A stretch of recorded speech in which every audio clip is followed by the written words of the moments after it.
Let's face it, ever since the days of Count Dracula, bats have had bad press. So let's just set the record straight. Bats are not aggressive, they're not blind, they don't get tangled up in people's hair, and they're not all rabid. A few get sick, just like most mammals, but even a sick bat won't attack. And if you leave it alone, it won't harm you. Bats live almost everywhere. They are found on every continent except Antarctica. There are over 100 species in North America alone. Bracken Cave in Texas contains the single largest colony of bats in the world, between 20 and 40 million Mexican freetails. It's the densest concentration of warm-blooded animals on Earth. Bats are primarily active at night, so they need to find their way in the dark. They navigate by echolocation, sending out ultra-high frequency sound waves and reading the bounce back to locate prey or avoid obstacles. Echolocation is the reason behind the dazzling variety of facial designs characteristic of bats. Huge ears and distinctive nose leaves help them hunt prey and avoid accidents. Mexican free-tailed bats come to Bracken Cave during the summer to give birth and raise their young. Each square foot of cave wall is covered by up to 500 tiny, pink, hairless bat pups.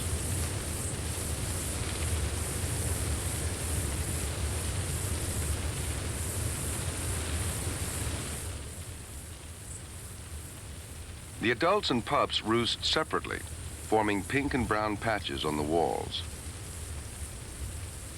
Female bats give birth to only one baby a year. Each mother, using both sound and smell, is able to find and nurse her single offspring several times a day in total darkness in a 600-foot-long cave. The young are large when born, about a third of adult size, and within 3 to 4 weeks, they're exercising their wings. The floor of the cave is a seething mass of carnivorous beetles. Their first attempt at flight is crucial. Young bats have to leap off into the air in complete darkness, having never flown before, and avoid several collisions a second with other bats. A mistake now could prove fatal. The beetles and their larvae make short work of a bat, and within minutes only a few bones remain. Some 70% of the world's bats eat insects. They are by far the most important natural controllers of night-flying insects. One bat can eat between 500 and 1,000 mosquito-sized insects in a single hour. The 20 million or so occupants of Bracken Cave eat over 250 tons of insects each evening while flying over the surrounding farmland. The California leaf-nosed bat is a highly specialized hunter.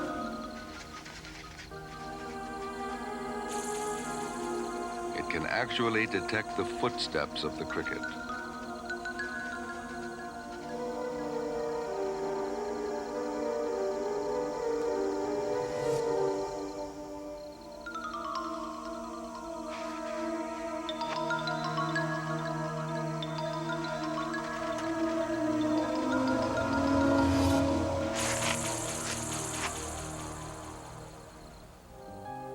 In the deserts of the American Southwest, bats play a vital role in maintaining the fragile ecosystem. Many familiar desert plants are dependent on bats for their survival.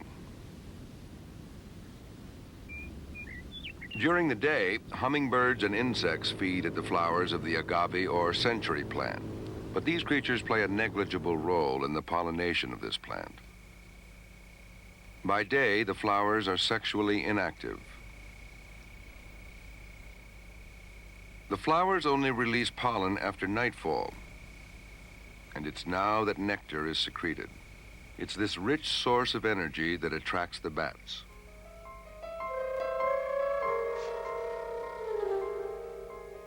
As each lesser long-nosed bat probes the flowers for food, showers of pollen cover its face and body.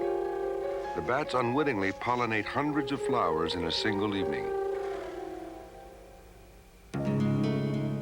many cactus plants also depend on bats for pollination. Their flowers open after sundown, ready for their nocturnal visitors. When organ pipe cactus flowers open, small groups of bats move from one to the next, taking turns feeding.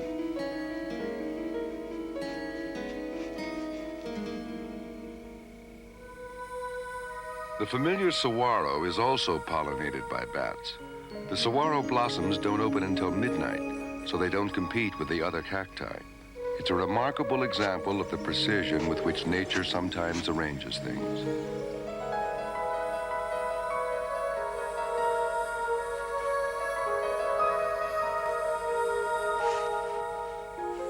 The long-nosed bats have muzzles that are perfectly shaped to fit deep inside the cactus blossoms, like keys in a lock. One by one, the bats dip their heads into the blossoms, and one by one, the saguaro flowers are pollinated.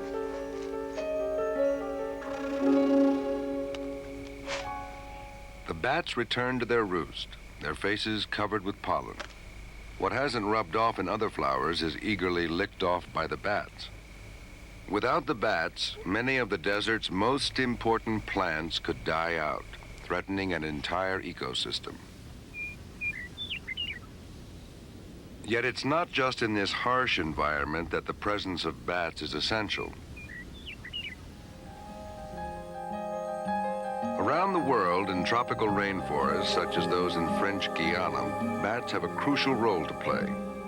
Only recently has it become generally recognized that tropical rainforests are probably the most important ecosystems on Earth.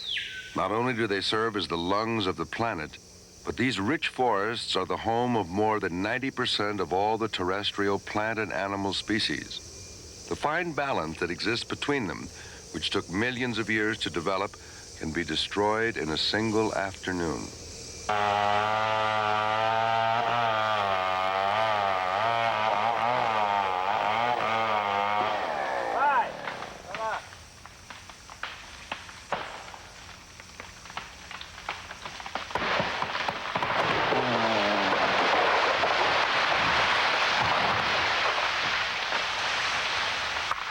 It's through the work of scientists like Dr. Scott Morey, a leading rainforest specialist, that we are only now discovering the immense importance of bats. Scott, you've been studying tropical rainforests for some 25 years now. How important are bats to regrowth of forest in a clearing like this? Merlin, bats are vital to the reestablishment of tropical rainforest after large-scale disturbance. 2.5 years ago, we came here, and the only plants in this field were plants whose seeds were brought in by bats. Later on, even today, we can see that the majority of the plants here are bat-dispersed plants. It's important to remember that the conditions for other kinds of plants to come in are first established by these bat-dispersed plants. It's only then that plants that are dispersed by birds, and later on, plants that are dispersed by other mammals, such as primates, can become established. We must remember that any conservation program in the tropics must give high priority to the conservation of bats.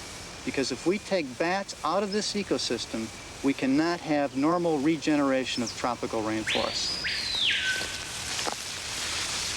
Merlin, look.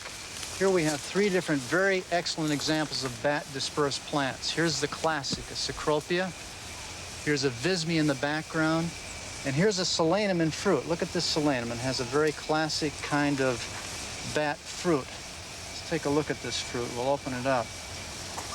And you can see all of these very small seeds on the inside. The bats will come in here, and they actually know which plants are going to have ripe fruit on any given night. They'll come in here, swallow the whole fruit, carry that fruit away, and digest it within, and pass these seeds out within 20 minutes. Right. I think this is one of the most important things that we have to remember, is that bats pass the seeds out relatively rapidly. And in flight. And in flight. And this is one of the reasons that they're so important in getting those seeds into large-scale disturbance areas. A second species of Solanum holds its ripening fruits vertically, making life a little easier for the bats. The fruit of the cecropia hang down in bunches. The bats come to feed on the seed-packed fleshy fingers. Birds also feed on these fruits, but it's primarily bats that carry the seeds into clearings. Many plants seem to have evolved their seed-laden fruits specifically with bats in mind. The piper has fruits that grow vertically along its stems while the leaves hang down, enabling the bats to feed in flight.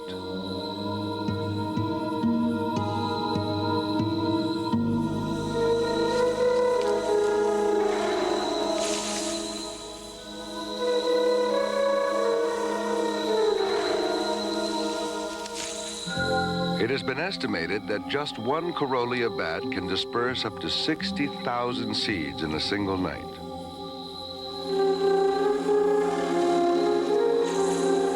A female Corollia bat has to continue feeding despite the fact that she's nursing her single offspring. The youngster, only a few days old, clings onto its mother, using its feet and thumbs even in flight.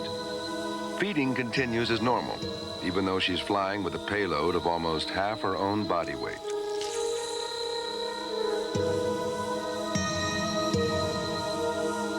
The male has no such encumbrance. She eats the piper like corn on the cob and then discards the tough stalk. Within minutes, the undigested seeds pass through her body and are scattered as she flies over the open patches of land. Within 2 or 3 years of being felled, the scars on the face of the forest are already beginning to disappear, the start of a healing process begun by fruit-eating bats. Yet despite their vital role, bats continue to be exterminated throughout the world. Far out in the Pacific, bats face a precarious future.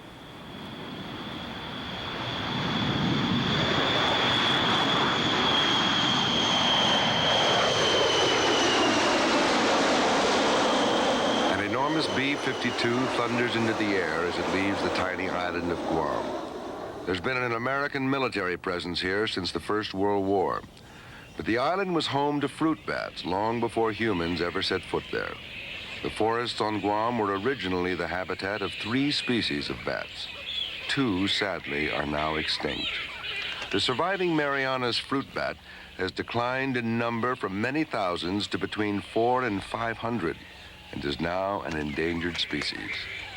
40% of the island's plants rely on the bats for either pollination or seed dispersal. The bats feed on fruits and flowers. In this case, it's the flowers of a liana. As it feeds, the bat inadvertently pollinates the plant. The principal reason for such a catastrophic decline in bat numbers is due to humans. The bats have been hunted for food. These bats were illegally killed on neighboring islands and were smuggled in to be eaten on Guam, where they are a popular delicacy. The holes in the wing show the bats were killed by shotgun pellets.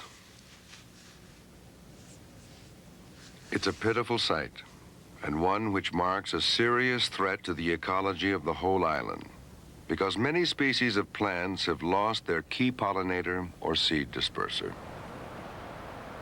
Today, tons of fruit and even the fleshy parts of these liana flowers go uneaten each night. They become food for fruit flies, and as a result, the fruit fly population has exploded. During a recent trip to Guam, Merlin Tuttle investigates the damage with Gary Wiles, a local wildlife biologist. Fruit flies now breed in such enormous quantities that they seriously threaten commercial fruit growing on Guam.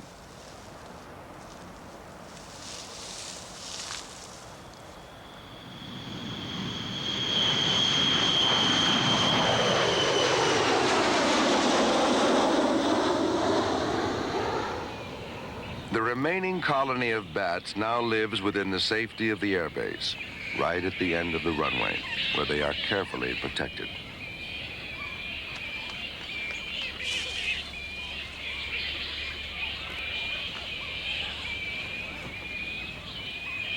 With luck, the Mariana's fruit bat will be saved from extinction. But bats are seriously threatened throughout the world. As we shall see, The fight to save these gentle animals must overcome centuries of human ignorance and greed.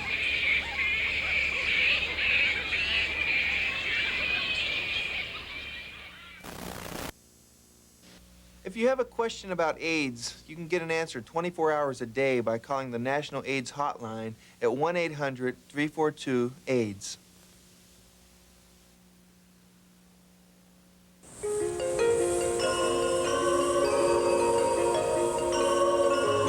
In Southeast Asia, as dusk falls over the Buddhist monastery of Khao Chang Pran in Thailand, an amazing spectacle sweeps through the air.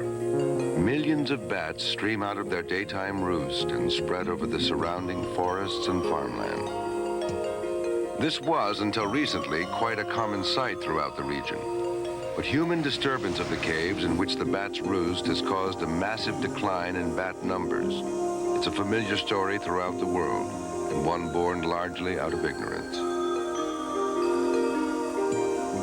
Fortunately, this area is owned by the local monastery, and on the advice of Merlin Tuttle and Bat Conservation International, has been protected for 9 years. In that time, the number of bats has steadily increased. There are now over 6 million of them, under the watchful eye of a warden. Without this last-minute intervention, the colony would have been lost. Most of the half-dozen species that roost in the cave are insect eaters, devouring more than 35 million pounds of insects each year. They are essential to maintaining the balance of nature. The others are fruit eaters, and a key factor in the commercial fruit trade of Southeast Asia. Throughout the world's tropical markets, about 70% of the commercial fruits come from plants that in the wild rely on bats for pollination or seed dispersal. The markets are full of them. They include guavas, peaches, avocados, bananas, mangoes, and plantain.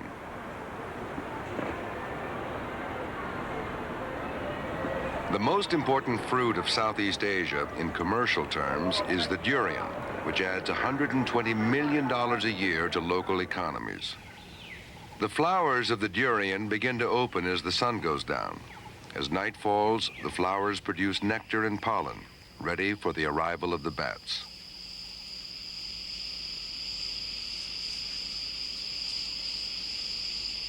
The dawn bat is a key pollinator of the durian. As it feeds on the flower's nectar, the bat is in fact ensuring that the plant will bear fruit this season. The loss of the bats poses serious problems for the future of this important fruit-growing industry.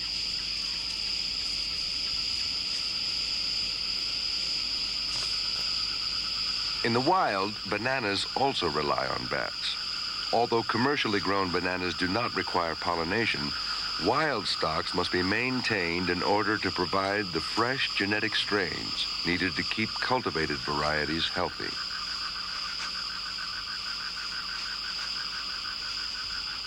The bat's face shows just how effective it is at spreading the banana's pollen.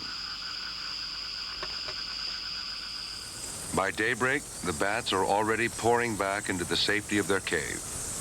But sadly, not as many bats will return as originally left. Although the bats are protected within the cave, poachers have spread their nets in the surrounding countryside. Once the bat's feet and wings become entangled within the net, there's little chance of it escaping. Throughout Southeast Asia, many thousands of bats are caught like this each night.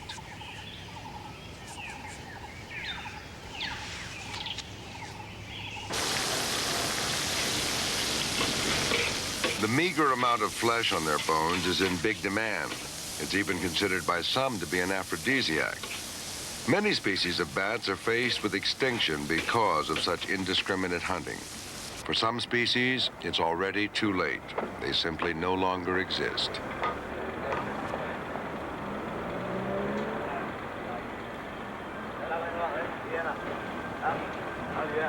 But bats are worth far more alive than dead. Among their many valuable contributions, they produce excellent fertilizer.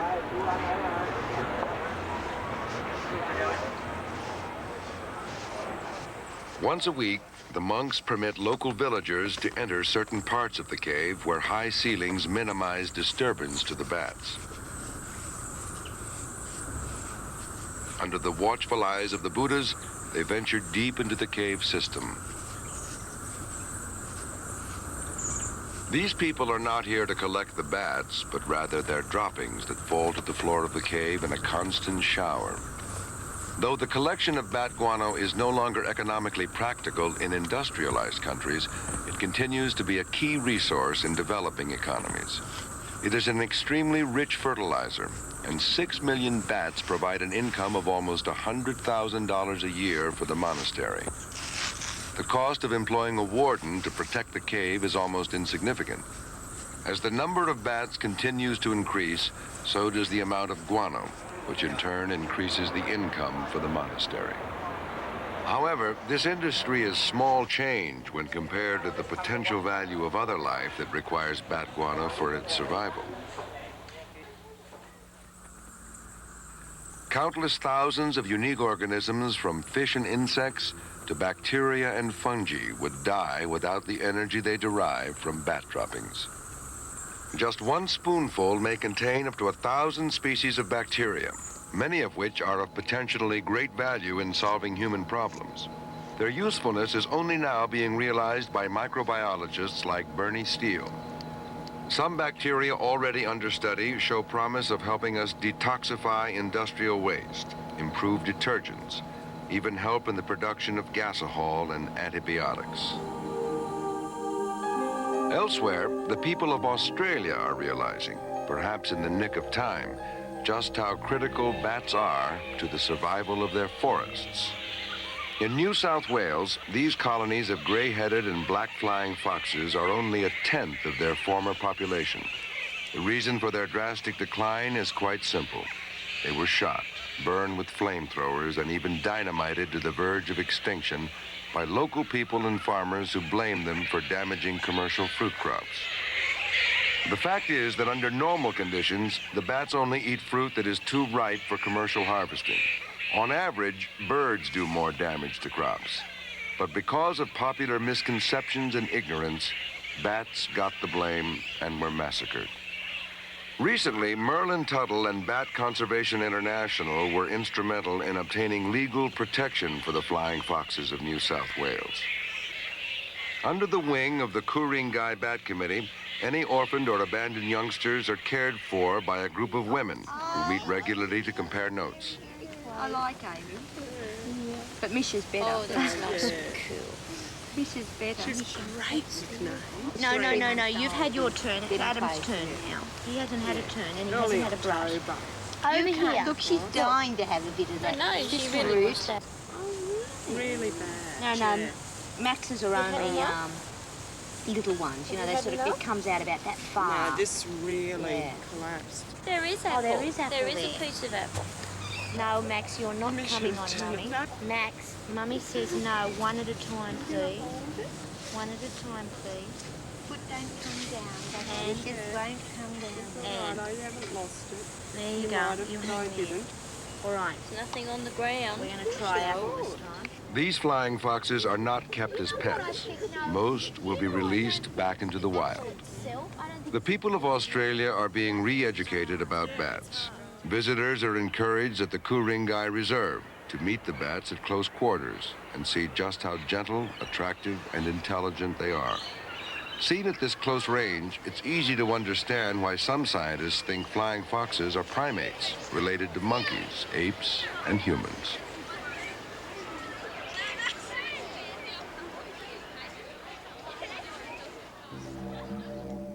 Large numbers of people now gather to watch the bats leave their treetop roosts at dusk and head off to feed. In doing so, the bats often pass over some familiar landmarks. The bats may travel many miles in search of food, and once again they play an important part in the pollination and seed dispersal of many economically valuable plants, including trees such as the ironwood, an important timber tree. Loss of the bats could pose a serious threat to the lumber industry.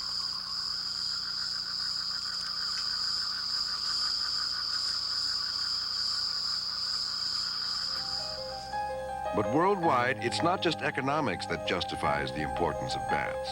In East Africa, the baobab tree is a familiar part of the landscape. The tree is home to a large number of birds, mammals, and other animals. So many, in fact, that it's known as the tree of life. The baobab relies on bats for the pollination of its flowers. The flowers open after sunset and await their nocturnal visitors. Nectar is produced at the base of the large white petals as a tasty incentive for the bats to visit the flower. A female epauletted bat lands on the flower to feed. As it moves from nectary to nectary, its underside rubs against the mass of anthers hanging below, and the pollen is carried from flower to flower as the bat feeds. In another tree nearby, a male epauletted bat is performing his courtship display in the hope of attracting a mate. For the moment, she continues to feed. But the male persists.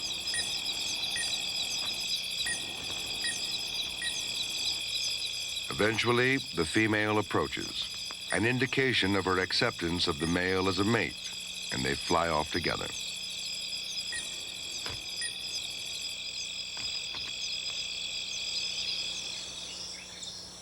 Most of the caves along the coast of Kenya were once important bat roosts. Sadly, many are now threatened. They are jeopardized by increasing numbers of people who disturb and even intentionally kill sleeping bats.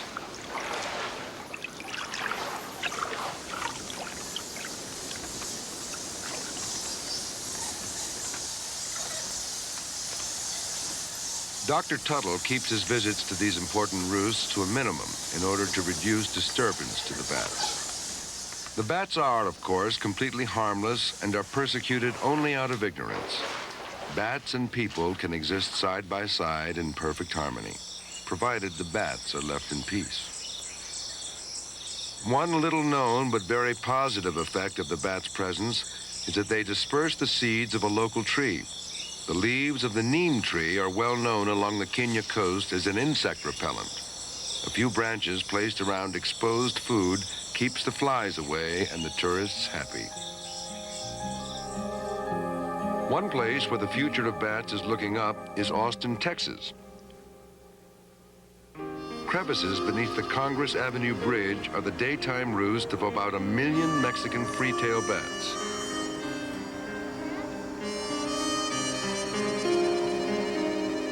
A few years ago, people feared the bats and petitioned city officials to get rid of them. But at the time, Bat Conservation International was moving its headquarters to Austin. And through their efforts, public opinion gradually changed, and the bats are now appreciated and regarded as a tourist attraction. Large numbers of people gather on summer evenings to watch the bats emerge. The bats eat 15 to 30,000 pounds of insects nightly, controlling pests throughout the area. As far as the people of Austin are concerned, the bats are there to stay. To most people, a bat is a bat, despite the fact that there are almost 1,000 species worldwide. But it's the wide variety of different kinds of bats that Merlin Tuttle finds endlessly fascinating.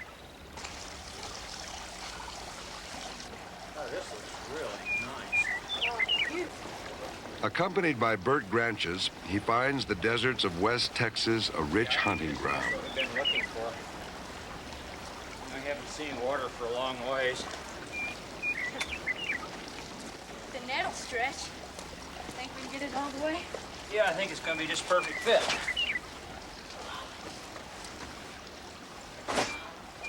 That's fine. See, we can put a net right across there, and the bats will probably come through this way.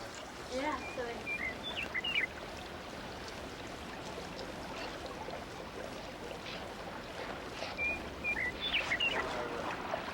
A fine mist net strung low over the water is the easiest way to get a close look at them. okay.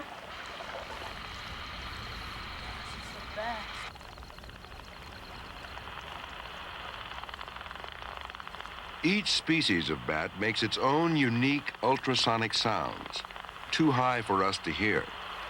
With electronic help, it's possible to identify the species of bats without ever seeing them.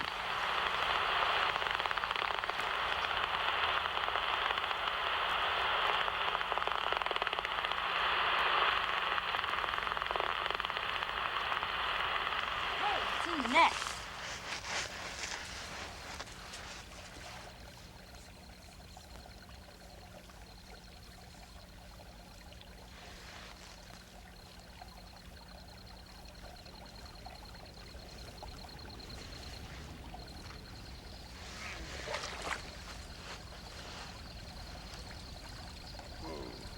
Oh, looks like we got a freetail here.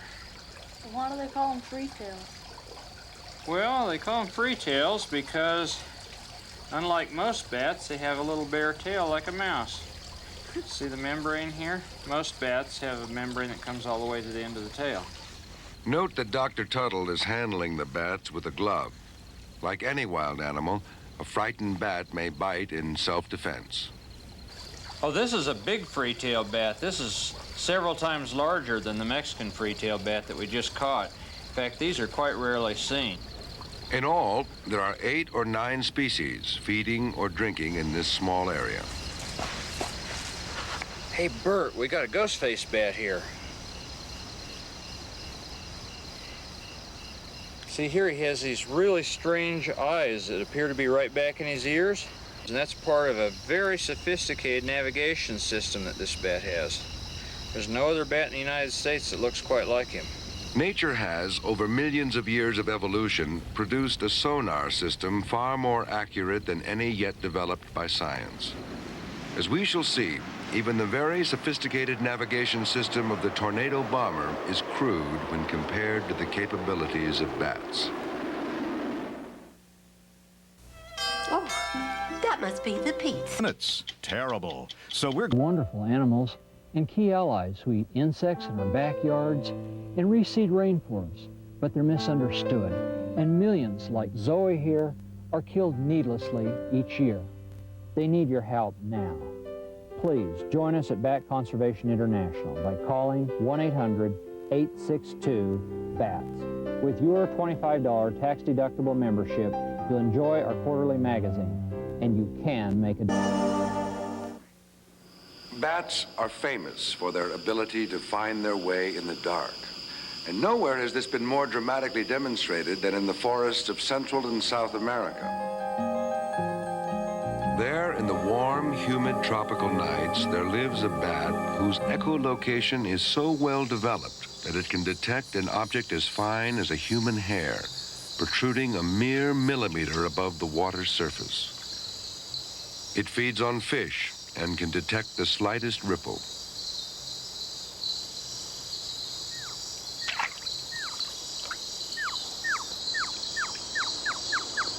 Its sonic pulses have been slowed down 60 times so that we can hear them. Once a fish has been detected, the fish-eating bat hones in and, dragging its flattened, razor-sharp claws through the water, scoops up its prey.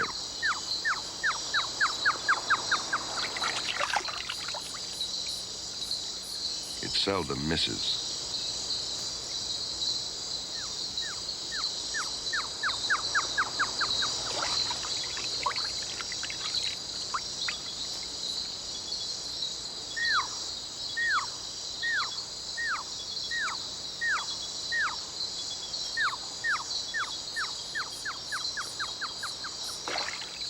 Other species of carnivorous bats live in the same area.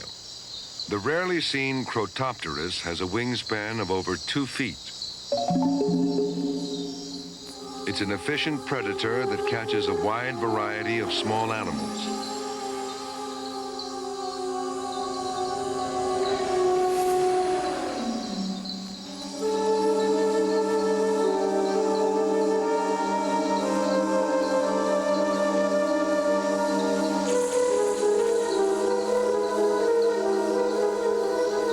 Returns to a favorite perch with its prey.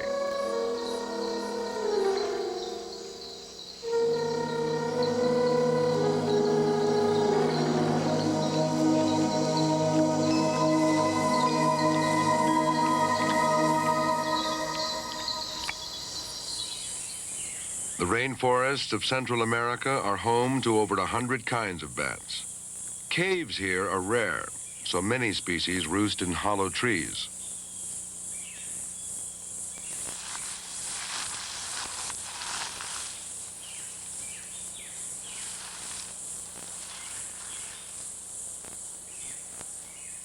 Dr. Tuttle carefully checks the interior for poisonous snakes before venturing inside.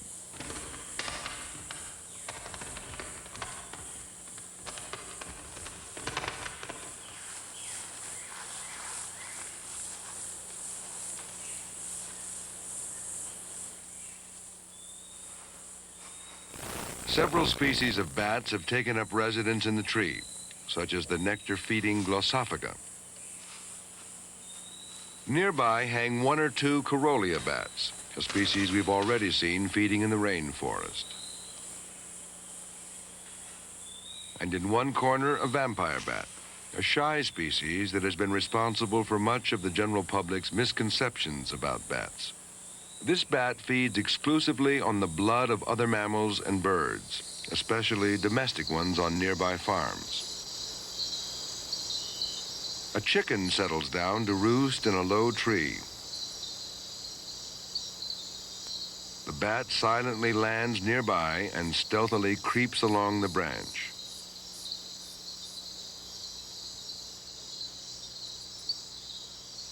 Heat detectors around its nose tell the bat where the blood vessels are closest to the surface. Licking softens up the skin while the chicken continues to sleep. One small bite, and the bat can settle down to feed. An anticoagulant in the bat's saliva helps the blood to flow freely. This is a far more effective anticoagulant than any currently being used in the treatment of heart patients, and medical researchers are trying to isolate and synthesize it. Even the vampire bat may prove of considerable value someday.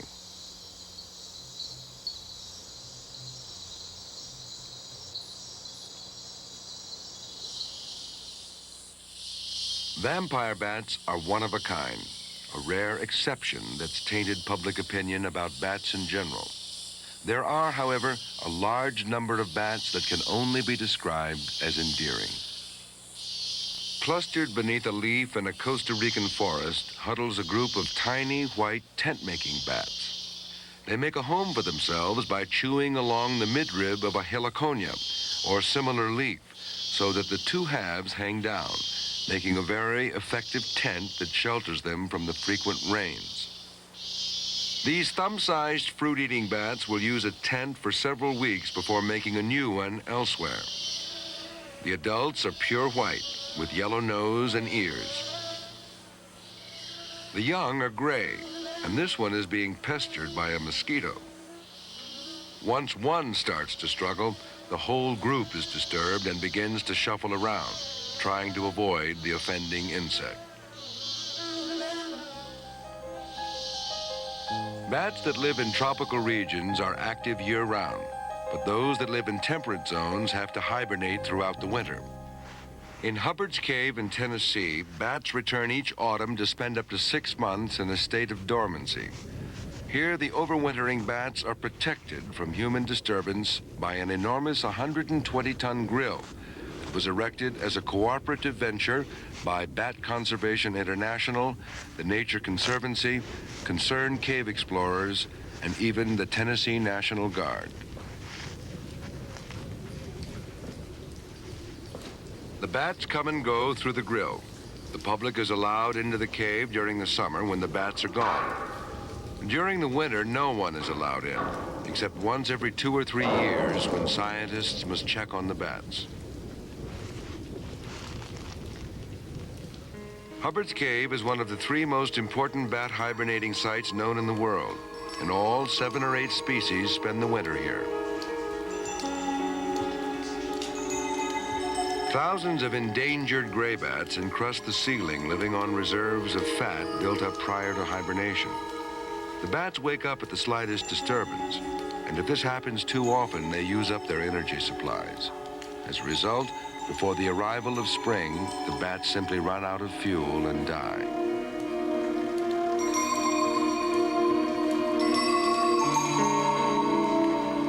Dr. Tuttle and his colleague Bob Curry from the U.S. Fish and Wildlife Service enter the cave only briefly.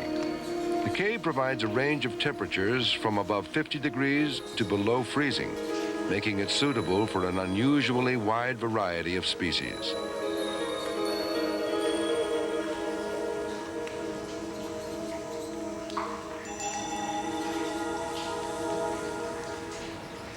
The body temperature of this big brown bat falls to that of its surroundings.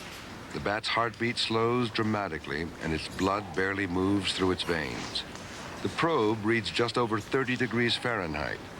The bat is actually surviving below the freezing point.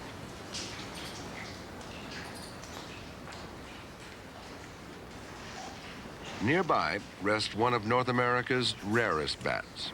The eastern big-eared bat gets its name for obvious reasons. Throughout the cave, bats are sleeping on the walls and ceiling. A little brown bat, its fur covered in condensation, clings to the wall. It spent every winter of its life in this cave. This species has been known to live for up to 32 years. The bats are now left in peace to hibernate until the warmer weather of spring heralds their return to the outside world. Without doubt, the biggest threat to bats throughout the world comes from humans. Cave-dwelling bats are especially vulnerable whether they're hibernating in a winter shelter like Hubbard's Cave or raising young in summer nurseries like Bracken Cave. Bat populations are declining alarmingly worldwide, sometimes as a result of unintentional disturbance of caves, sometimes as the result of unfounded fear and deliberate killing. Entire colonies of millions of bats have been destroyed needlessly. Bats have always had natural enemies, such as the coach-whip snake. The bats start to get active before dusk and circle at the cave entrance.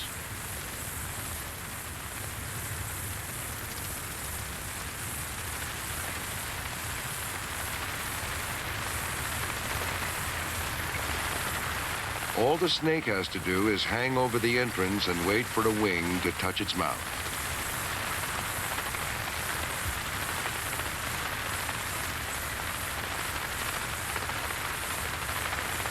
The snake may eat 3 or 4 bats in an evening, an insignificant toll on the millions of bats passing by.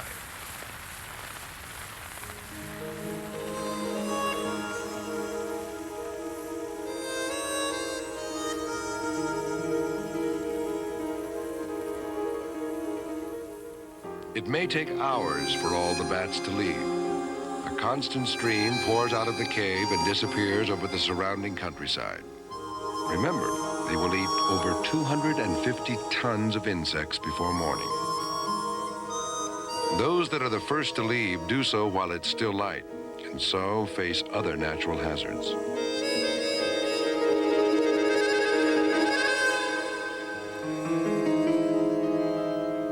Red-tailed hawks patrol above the cave entrance and pick off the bats as they emerge.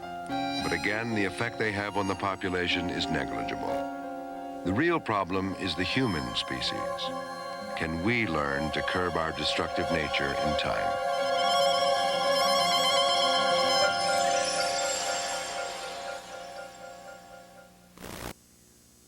Understand that our own survival on this earth is dependent upon the fragile ecosystems in which we live. And in the past hour, we have seen that the survival of those ecosystems is dependent in no small part upon bats. Not so long ago, bats filled the night skies almost everywhere on Earth. But just in the past few decades, we've lost huge numbers and several species. And yet it's not too late. We've seen how, through organizations like Bat Conservation International, even a last-minute act of conservation can begin to restore bat populations. Their survival depends on us, and our survival may well depend on them. It's as simple as that. the skies? What kind of world will be left for our children to live in? CBS News brings you an extraordinary 2-week series of special reports focusing on the global environmental crisis and what's being done about it. Eye on the Earth, beginning Sunday.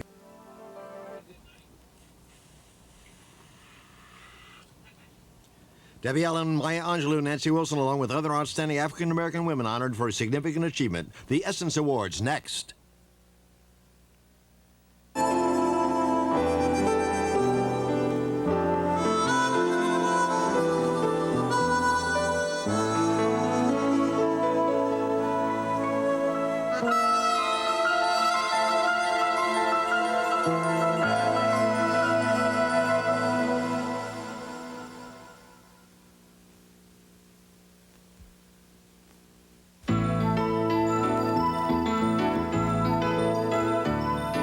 To learn more about the world of bats, the Library of Congress suggests these books: Bats by Alice L. Hopf, with photographs by Merlin D. Tuttle, and Just Bats by M. Brock Fenton. These and many other interesting books are available at your local library and bookstore. Visit them. They'll be happy to help you read more about it.